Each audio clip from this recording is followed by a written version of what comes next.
Hello, and thanks for joining us for this edition of Behind the Headlines. I'm Marty Radovanic. I'm happy you could be with us here on WTAJ Plus.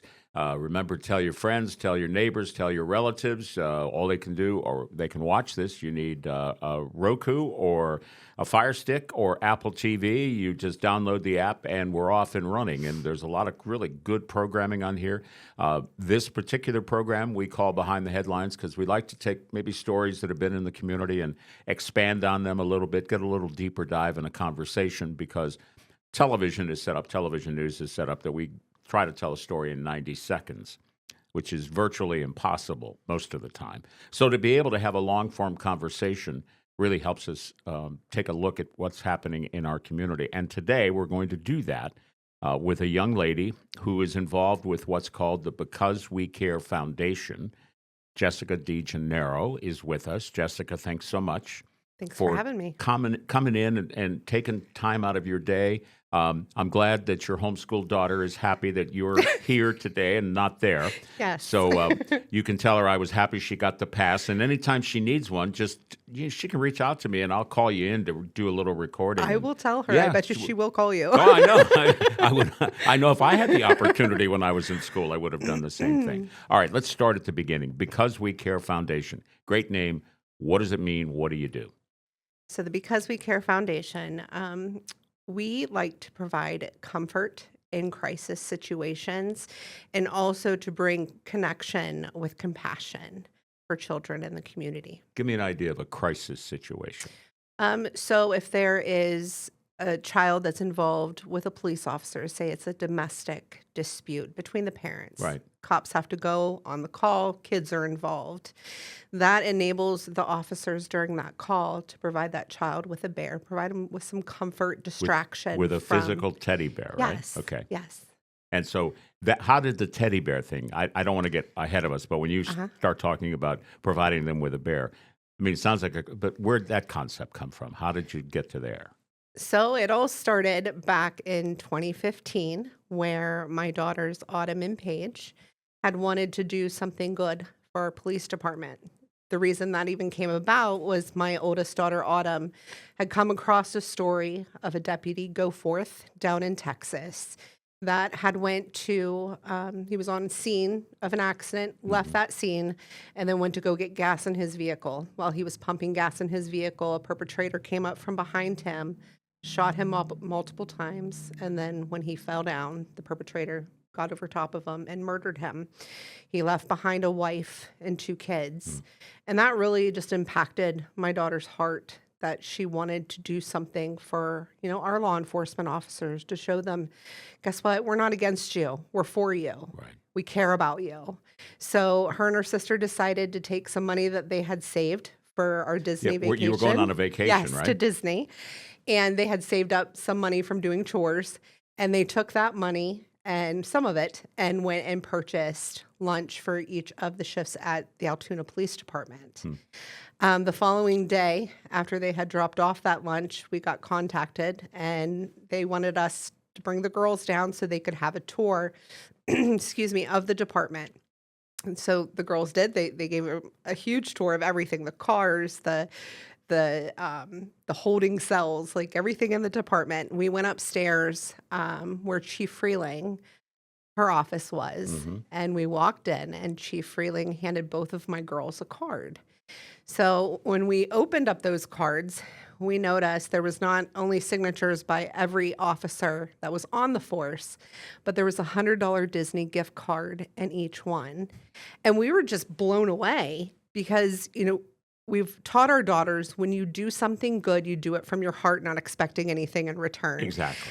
And boy, they just showed our girls a huge life lesson that they had hearts to give back as well. Yeah. And that was huge. Yeah.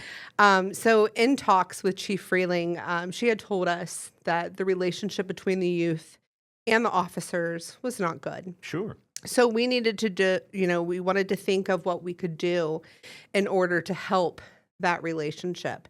Now, we know that a lot of the calls that these officers go on involve kids. Trauma might be involved.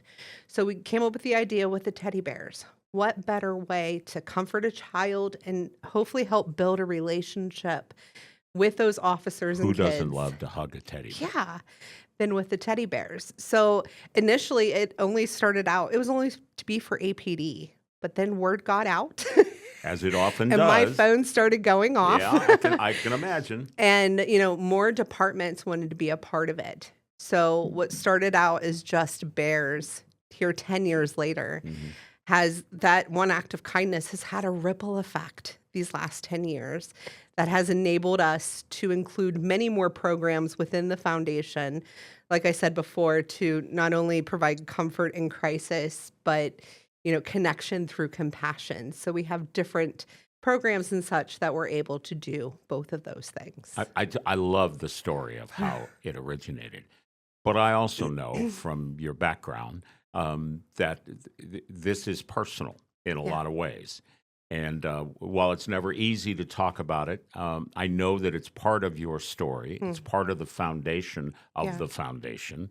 And I think it's important for people to understand that while they may say, wow, that Jessica DiGennaro, she does a really good job giving those teddy bears, it's a lot more than that. So as carefully as we can, Mhm. you had some issues as a young girl, right? Not woman. Correct. Yeah. How old were you Yes. in this? When it's 8 years old. And at 8, what happened? So I was abused by a family member from the age of 8 to the age of 12 Physically, sexually, sexually.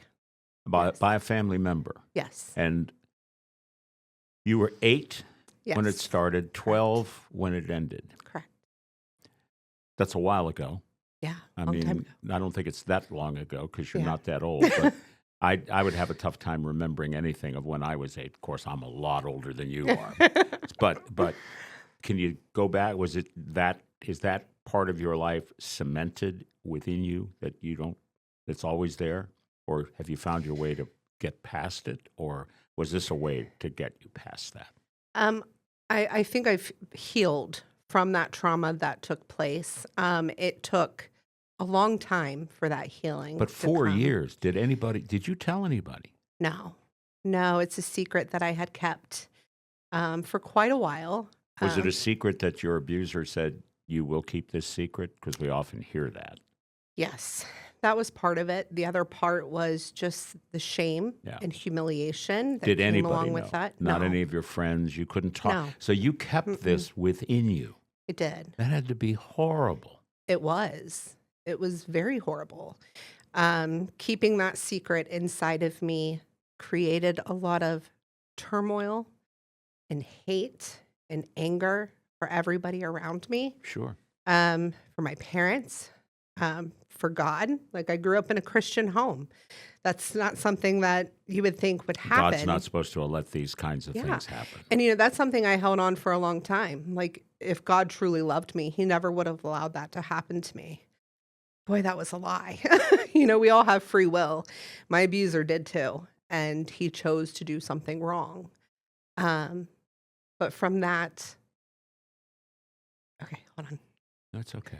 Yeah, sorry. No, it's okay. No, my mind just started going, whoop. This is not Wow. this is not an easy thing to go through this again. Yeah. And I appreciate you trying to get through it because I think it does lead credence to what you're doing. Yeah.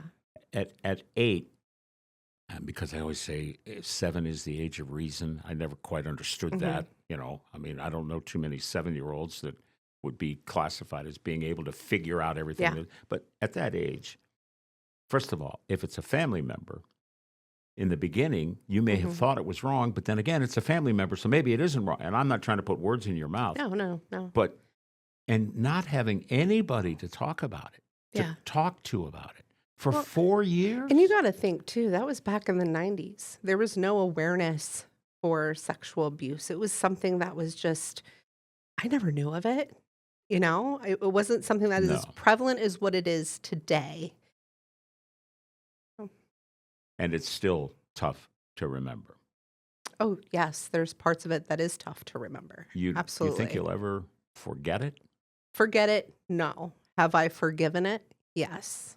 And I think that's where the power is. Oh, there's no question. Yep. So you've forgiven your abuser Yes. and you've moved on past that. You don't have a Yes. relationship with this person, or you do? No, this abuser passed away a couple years ago.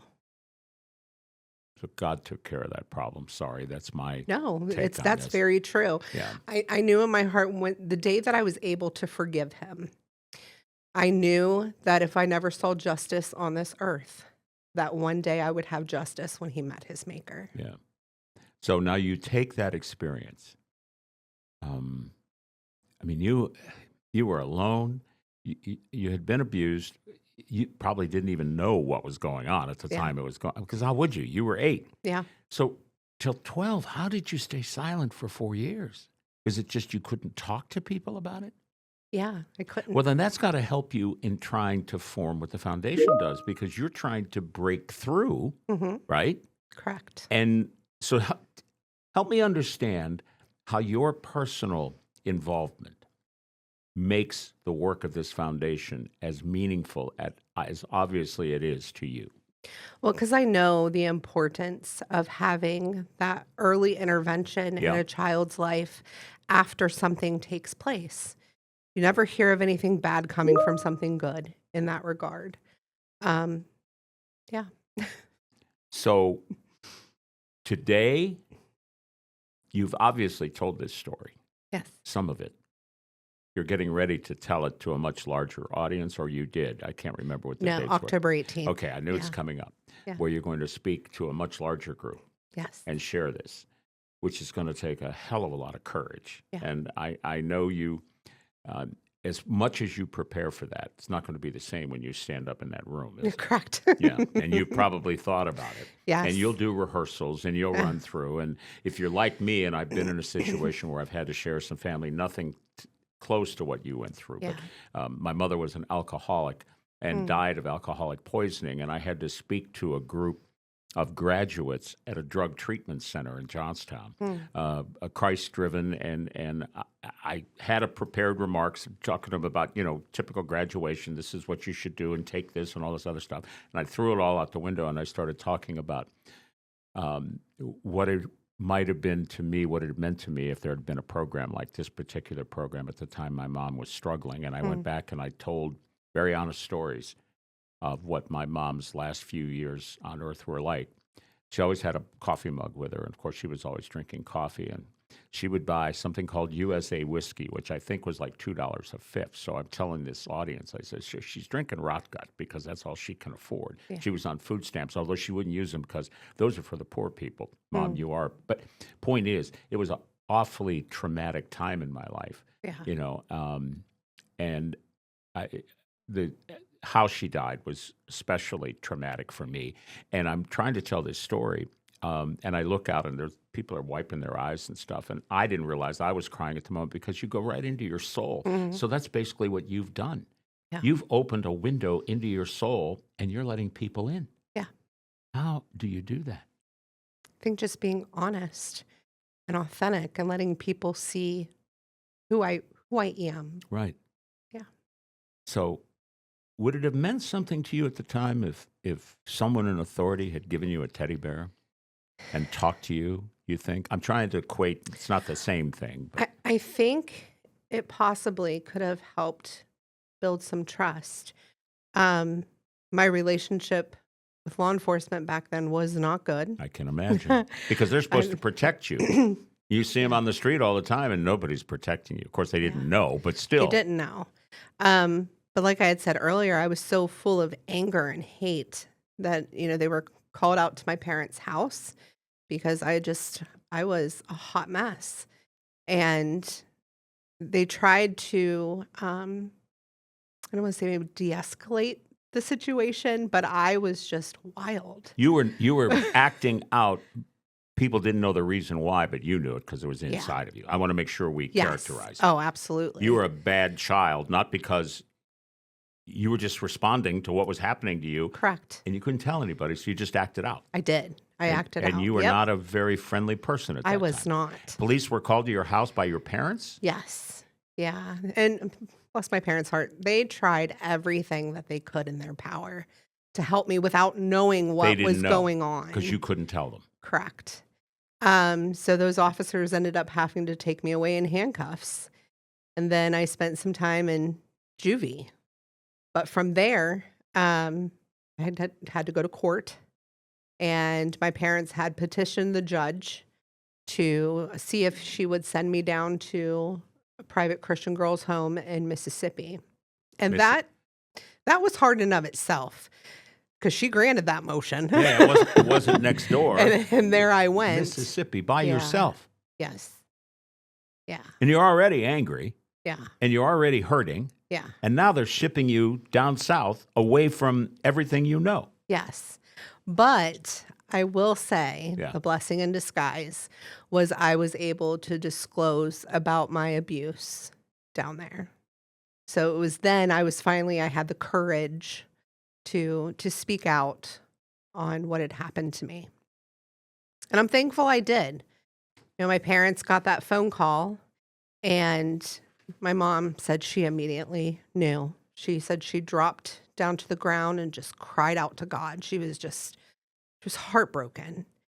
You think she knew that you had been abused, or she just knew there was something deep and dark within you? She knew there was something deep and dark. Yeah. They had friends that lived 4 to 5 hours away. Within an hour of that phone call, those friends came knocking on my parents' door. Your parents hadn't called them? No. They just showed up. Yeah. Little God wink. Yeah. Yeah, and they had just been at a conference that had discussed about dealing with children that had been sexually abused within the Christian community. So my parents knew right then and there that everything that I was saying was 100% truth. And I'm thankful that they believed me. That's helped shape you into the person you are today. Absolutely. And Absolutely. really makes a difference Yeah. with your work with the foundation. Yeah. I would think that no matter what the situation is, if a parent came and said, I'm having this situation with my child, you're going to be able to accept anything that's because of what you went through. So Yeah. God was training you for, you wrote in a note that you sent along to us that enduring the abuse as a child allowed that pain to turn into my purpose. Yes. Tell me what that means. So I think that pain has helped me to have a genuine compassion and care for other people, especially children that have been through trauma. You think it's working? I do. I do. Like we just had one of our Pizza with a Purpose events at the school, Altoona Area School District, at the alternative school. It broke my heart to know that when we went in there, that nobody ever goes to that school for those kids. And I was like, what? These are kids that from the outside looking in, yeah, they're probably trouble, but they're just kids that are hurting. And they need people to mentor them, to build them up, to encourage them. That's important, and we wanted to let them know that there was a purpose and plan for their life, no matter what they've been through, no matter what they were going through, but there was a purpose for all of it. How different do you think your life would have been? It's easy to say if it hadn't happened, but you can't really say that because it did happen. How different would your life had been if you felt at that time there was a way to tell your story to someone without the guilt, without the pain, without the embarrassment, because you had to be embarrassed? Yeah. You think that would have made a difference in that someone would have listened to you? Because that's a lot about what the foundation is doing, is giving opportunities for kids to be feeling comfortable about a person they may have to talk to who just happens to be wearing a badge and a gun. Yes. Would it have been different in your life, you think, if you'd have been, I mean, can you even possibly, I don't know, have you ever thought about that? I don't think I've ever thought about that. I think the things that have happened in my life have all happened for a reason and for a purpose. It's made me into who I am today, and I don't know that I want to change me. No, I don't think there'd be any reason to change you. And Yeah. I've only spent a little time with you, and I'm so impressed with I can't even imagine how you finally came to grips with it. And the very fact that you forgave Yeah. your abuser If you're raised in a Christian home, you're always taught about forgiving is, the most important thing you can do. And so I think to myself, yeah. And I see stories of, family members whose child was murdered or something, and then Yeah. they interview them. They say they forgave this person for doing that. And I always said, I don't know if I could do that. Yeah. Does that help you, to the people who are part of the foundation, does that help you to convince them of what the mission is and why it's so important? You think that you have that little edge because of what you went through? I think it allows people um, just to see the whole truth of the situation, um, and how forgiveness played a huge role in my life, not just with that situation, but many situations. I've shared before that it wasn't until I was forgiven of the things that I've done in my life that I was able to truly forgive others. And I think that's important that people see that, to know that there's power in forgiving others. Mhm. It takes that burden off of your heart and it puts it back on them when God can deal with them and you can heal. You sent us a list of events. You have the teddy bear program, the Cocoa with Popo Sirens and Sunday's Christmas Blessing, Back to School Blessing, First Responders Assistance, Scholarship, Pizza with a Purpose, Night Amongst Heroes, Fundraising Banquet. I mean, you're not a one and done. No, You guys are out there. we are. So somebody who's watching this and thinks, boy, this is really wonderful, and maybe they don't have a child that needs that kind of help, but they just want to help you do your mission. How do they do that? So they are able to get on our website, becausewecarefoundation.com, and they can donate online.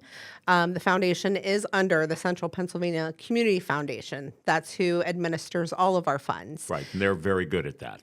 Very Very good at managing, because that's a big deal. It's huge. It's not something you think you can do, and then you realize when you start it, you can't. Yes. Right? Yep. They take care of all of our finances so we can be out there, doing all of these programs and initiatives and not having to focus on that. So it's easy to get involved. Absolutely. You think you'll always do this? I don't know. I'm taking one day at a time, and I look at it as if this is God's will for my life to continue it, then I'm going to continue it. Do you think there'll ever be a time where you're not going to be needed? Not just you, but you and the foundation. I don't think that's No. even now, because if you look, you watch the news, if you get on social media, all the time there's situations that involve trauma, kids, first responders. I don't think we're going to be going away for quite a while. It's unfortunate, but I agree with It you. is. I want you to role play a little here. Okay. You're in a room. Okay. It's you and your savior and your abuser. Hmm. Do you think you could talk to that person with Jesus by your side? I do. It was because of Jesus that I was able to forgive him. It was because of Jesus that I was able to pray for him, hoping that he would ask for forgiveness for all the harm he caused. When you walked in and saw him there, what would you say to him? Oh, that's a good question. I don't know. I don't know what I would say. But you were there. Actually, I do. Okay. I would look at him and tell him, I forgive you. Jess, you're a very strong woman. The very fact that you have taken your pain and turned it into a purpose, a lot of words for it. It's exemplary. It's something that's astonishing that you're able to do it. But what I get from you is that this is coming from your heart, and everything you do now is coming from your heart. And for you to be able to get past that pain and then turn that into that purpose that you have is just remarkable. And I think there are a lot of people on this planet that are in better shape today because of Jessica DiGennaro and the Because We Care Foundation. So thank you for sharing your story. Thank you for giving me the opportunity. You're a remarkable woman, and But again, remind your daughter if she needs more time out of homeschool. I'll just tell her, call me. I'll bring you in for another Yes, follow sir. up or something. Yep. All right. Jess, thank you, and thank you Thank for you. watching Behind the Headlines. Throughout this episode, you saw my email address. If you've got an idea or a suggestion or a comment, we'd love to hear from you. We'll see you next time.